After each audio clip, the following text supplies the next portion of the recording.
A drunk uncle proposed to me on my wedding day to try stop me from marrying my fiancée. Turns out he was right about her all along. On my wedding day, while my fiancée and I were exchanging our vows, my extremely drunk uncle stood up and yelled, "I object!" He started stumbling towards me, and given that he had always hated my fiancée, I prepared for a speech about how I shouldn't marry her. Unfortunately, I was wrong. He actually got down on one knee and started declaring his undying love for me. I immediately realized this was an attempt to stop the marriage, so I tried to get him to stand up. However, I was unsuccessful. Eventually, a few people gathered around him, and he had to be picked up by all four limbs and carried out like a human battering ram. The rest of the wedding was strange. My newlywed wife and I tried our best to lift everyone's spirits, but given that they just witnessed that, it's no surprise people went home early. In the weeks and months that followed, my wife Sarah and I tried to move on from the wedding day fiasco, but something felt off. Sarah became increasingly distant. I thought a trip to our favorite golfing spot might help lighten the mood and bring us closer again. Sarah and I used to love spending our weekends there. We were both terrible at mini golf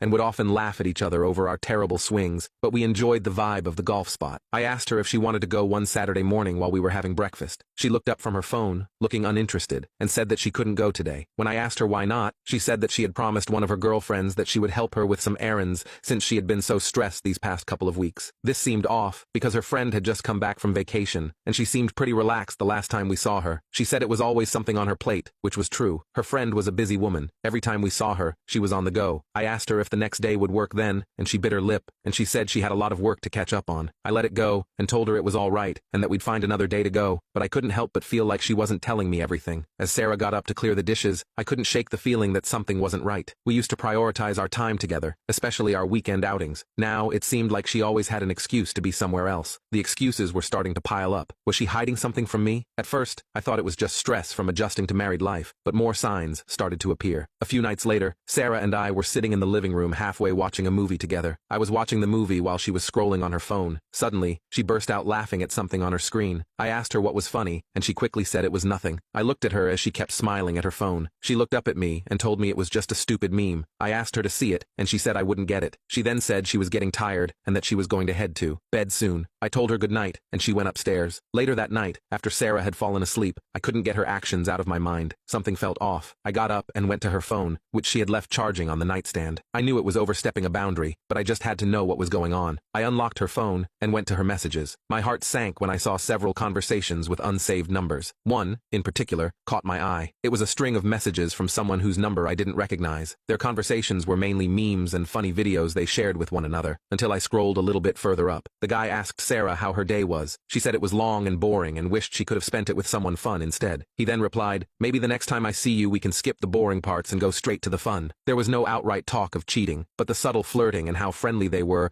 enough to show that something had gone on between them. The laughs from earlier and the casual intimacy in their words all pointed to a connection she was keeping from me. I felt angry, hurt, and confused. Who was this person, and why was Sarah hiding this relationship from me? The doubts and suspicions that I tried to deny had come true. I put her phone back and laid down next to her, staring at the ceiling. My mind was racing with questions and the realization that my marriage was failing before it had a chance to begin. I knew I had to get to the bottom of this, so I decided not to speak on it at the moment until I had solid proof against her to confront her. In the following weeks, I started collecting evidence. I took screenshots of her text messages, spoke with some of our shared friends, and pieced together the timeline of their affair. It was a painful process, but I needed to know the full story before confronting Sarah. I found myself questioning everything. The nights were the hardest. I would lie awake, replaying every moment, every conversation, wondering how I could have missed the signs. One night, I decided to dig deeper. I went through old messages, social media posts, and even emails. I discovered a pattern. Sarah had been very secretive over the past year, with late-night messages, sudden trips for work, and constant texting with the unnamed number. Each piece of evidence felt like another stab in the back. I reached out to mutual friends to ask them for information, without revealing too much. One friend, Karen, mentioned seeing Sarah with a guy she didn't recognize at a cafe a few times. She hadn't thought much of it at the time. She assumed it was a colleague, but now, it all made sense. I decided to make one last effort to reconnect with Sarah. Maybe a nice dinner out would give us a chance to talk and bridge the growing distance between us. I had to try one last time. I saw she was getting ready to go out, so I called her downstairs. I asked her if she wanted to try this new Italian place downtown for dinner that night. Sarah has always loved pasta, and I've heard great things about this restaurant.